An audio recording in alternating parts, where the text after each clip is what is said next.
안녕하십니까. 오늘은 교과서 86페이지 이산 확률 변수의 기대값과 표준 편차에 대해서 수업을 하도록 하겠습니다. 이전 시간까지 우리는 무엇을 배웠었죠? 확률 분포가 무엇인지에 대해서 배웠습니다. 그리고 확률 변수의 특징에 따라서 이산 확률 변수와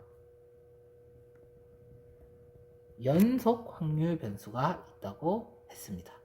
그래서 우리는 이 확률 분포가 가지고 있는 성질을 확인하기 위해서 첫 번째로 이산 확률 변수가 가지고 있는 성질인 기대값과 표준 편차에 대해서 한번 배워보도록 하겠습니다. 생각 열기를 보도록 하겠습니다. 어느 놀이공원에서는 개장 기념 행사로 선착순 100명의 입장객에게 다음 표와 같이 할인액이 적힌 할인권을 준다고 합니다. 할인액은 5,000원짜리가 있고 만원짜리가 있고 2만원짜리가 있습니다. 그리고 할인권은 총 100장이 되는데 5,000원짜리가 가지고 있는 비율은 70장, 만원짜리의 비율은 20장, 2만원짜리의 비율은 10장입니다. 그럼 이때 할인권 한 장에 대한 할인액의 평균을 구하는 식을 세워보도록 하겠습니다. 이 식을 세우려면 어떻게 해야 될까요? 놀이공원에서 제공하는 총 할인액을 구해보면 되겠죠? 놀이공원에서 총 얼만큼 할인하는지 5,000원짜리 몇 장, 만원짜리 몇 장, 2만원짜리 몇 장 해서 전부 다 더한 다음에 할인권 한 장에 대한 할인액이기 때문에 100장을 나눠줬다 했으니 100으로 나누면 계산이 될 것 같습니다. 그러면 이거를 염두에 두고 한번 식을 세워보도록 하겠습니다.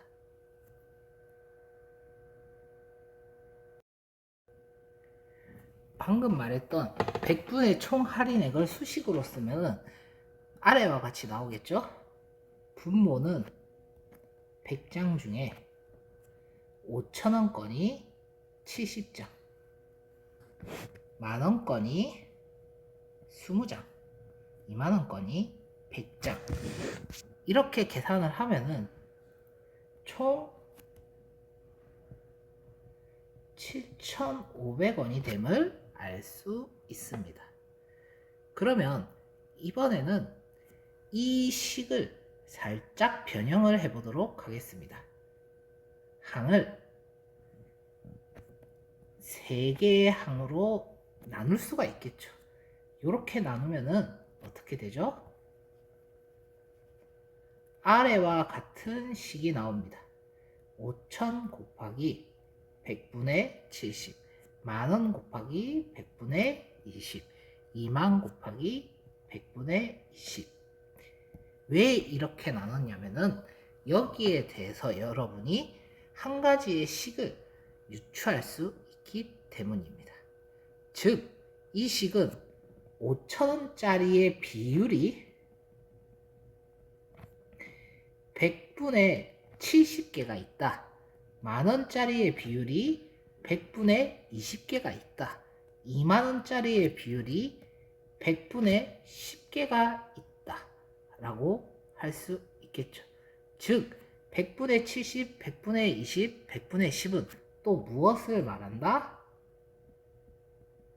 상대 도수가 되겠죠. 그러면은 사실 우리는 100분의 70 더하기 100분의 20 더하기 100분의 10을 다 더하면은 100분의 100이기 때문에 1인 거를 알 수 있습니다. 그러면 다 더하면 1이니까 이것은 확률도 될 수 있겠다 라고 생각을 하시면 되겠죠. 즉 5,000원이 가지고 있는 비율, 상대도수, 확률은 100분의 70이고 만원이 가지고 있는 비율은 100분의 20, 2만원이 가지고 있는 상대도수 비율 확률은 100분의 10이구나 라고 이해를 하면 될 것 같습니다. 그러면 확률과 비율과 이 상대도수를 의미하는 이 숫자를 이용해서 역으로 평균을 구할 수도 있겠죠. 즉 방금 계산했던 내용을 일반화하면은 아래의 표처럼 나타낼 수 있습니다. x의 확률 질량 함수에 대해서 확률 분포 표로 나타낸다면은 확률 변수가 x1일 때의 확률은 p1, x2일 때 확률은 p2, 이렇게 해서 xn일 때 확률이 pn일 때 두 수의 곱 x1 곱하기 p1, x2 곱하기 p2, xn 곱하기 pn, 이 각각의 곱들의 합은 기대값 또는 평균이 됩니다. 그래서 아까 전에 했던 5000 곱하기 100분의 70의 비율 만원 곱하기 100분의 20 2만원 곱하기 100분의 10에 대해서 두 수를 곱한 값들이 평균이 됐었죠. 즉 아래에 있는 px가 가지고 있는 의미는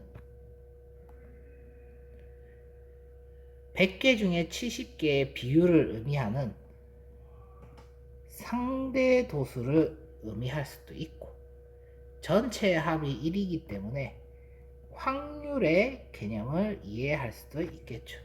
즉 그리고 상대 도수니까 비율로 이해를 해도 되겠죠. 즉 다시 정리를 하자면은 x1이 p만큼의 비율로 있고 x2가 p2만큼의 비율이 있고 xn이 pn만큼의 비율에 있다고 생각을 하고 그것의 기대값은 다 더하면 나오는구나 라고 이해하시면 될 것 같습니다. 그래서 방금 했던 내용을 정리를 하면은 아래와 같은 결론을 얻을 수 있습니다. 확률 질량 함수에 대해서 x의 기대값, 즉 평균의 값은 얼마가 된다? 확률 변수 곱하기 p1의 확률, x2의 확률 변수의 값 곱하기 p2, 이러면서 모든 확률 변수와 거기에 해당하는 확률 값을 곱한 값들을 각각 더하면은 평균이 나오구나 라고 하면 될 것 같습니다. 그러면 이것은 무슨 의미죠? 왜 평균을 기대값이라는 말로 같이 동의어로 쓸까? 즉 변수를 확률 변수로 할 때 확률의 값이 기대되는 정도이기 때문에 평균이라는 말을 쓰고 기대값이라는 말을 쓰는구나 라고 이해하시면 될 것 같습니다. 예제 1번 보도록 하겠습니다. 한 개의 주사위를 던져서 나온 눈의 수를 확률 변수 x를 할 때 x의 기대값을 구하시오. x의 기대값을 구하라는 말은 x가 얼마의 값이 나올지 기대되는지를 수치로 표현을 해달라 라는 말로 이해를 하면 됩니다. 그러면 방금 전에 정리했던 확률의 정의를 이용해서 문제를 풀어보도록 하겠습니다. 주사위는 1부터 6까지의 값을 나타낼 수 있죠. 그리고 주사위는 모든 눈의 수가 나올 확률이 6분의 1로 똑같습니다. 그러면 확률 분포표가 해당 표와 같을 때 평균은 어떻게 구하죠? 1이 나올 확률은 6분의 1, 2라는 값이 나올 비율은 6분의 2, 3이 나올 비율은 6분의 1, 4가 나올 확률도 6분의 1, 5와 6이 나올 확률도 6분의 1입니다. 그래서 해당 숫자들의 곱을 곱한 다음에 더하면은 평균값이 나오겠죠. 즉 우리는 주사위를 한 번 던졌을 때 나올 수 있는 기대값은 3.5고 이것은 평균이구나 라는 결론을 얻을 수 있습니다. 문제 1번 보도록 하겠습니다. 검은색 볼펜 6자루와 파란색 볼펜 4자루가 들어있다고 했습니다. 이때 필통에서 임의로 3자루의 볼펜을 뽑을 때 뽑은 파란색 볼펜의 개수를 확률 변수 x라고 한답니다. 이때 x의 기대값을 구해보도록 하겠습니다. 자, 우리가 문제를 풀 때 이산 확률 문제를 풀 때는 어떻게 하라고 했죠? 우선적으로 해당 확률 분포를 알기 위해서는 일단 표로 나타내라고 했습니다. 그러면 파란색 볼펜의 개수가 나올 수 있는 경우의 수는 어떤 경우가 있을까요? 파란색 볼펜이 한 개도 안 나올 수도 있겠죠. 그 다음에 파란색 볼펜이 한 개만 나올 수도 있고 파란색 볼펜이 2개 나올 수도 있고 파란색 볼펜이 3개 나올 수 있겠네요.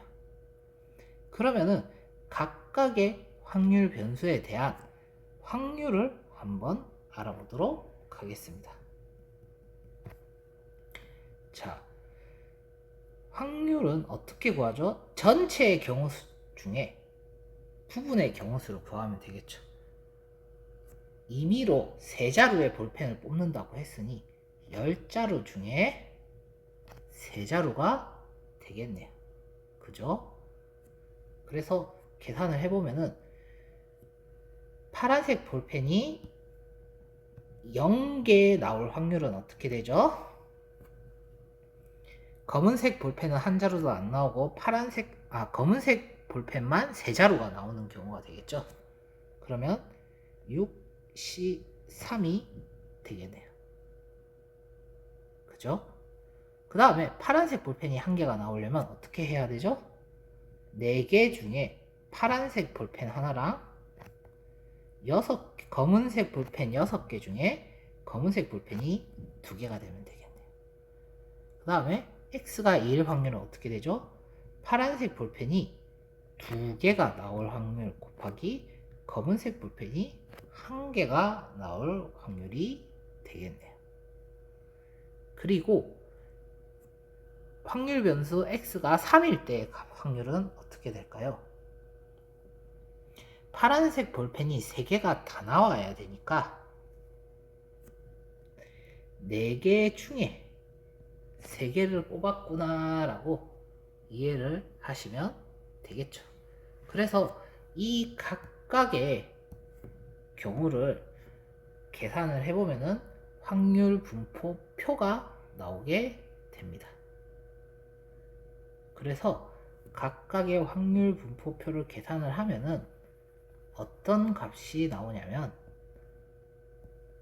x가 0일 때는 6분의 1이 나오고 x가 1일 때는 2분의 1이 나오고 x가 2일 때는 10분의 3이 나오고 x가 3일 때는 30분의 1이 나오게 됩니다. 즉 우리가 구하고자 하는 기대값은 어떻게 되죠? 두 수의 곱 더하기 두 수의 곱, 두 수의 곱, 두 수의 곱이 되겠죠. 즉 수식으로 쓰면은 0 곱하기 6분의 1 더하기 1 곱하기 2분의 1 더하기 2 곱하기 10분의 3 더하기 3 곱하기 30분의 1이 되겠네요. 그래서 계산을 해보면은 5분의 6이라는 기대값을 얻을 수 있습니다.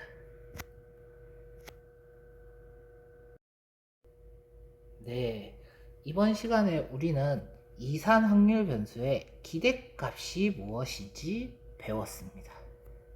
즉, 우리는 확률 분포가 가지고 있는 성질을 탐구하기 위해서 이산 확률 변수에는 기대값이라는 성질이 있구나를 배웠습니다.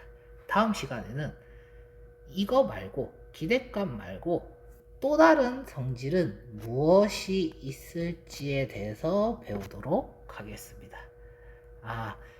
눈치가 있는 학생들은 단원명을 보면은 이게 표준 편차에 대해서 배우겠구나 라고 할 수 있겠죠?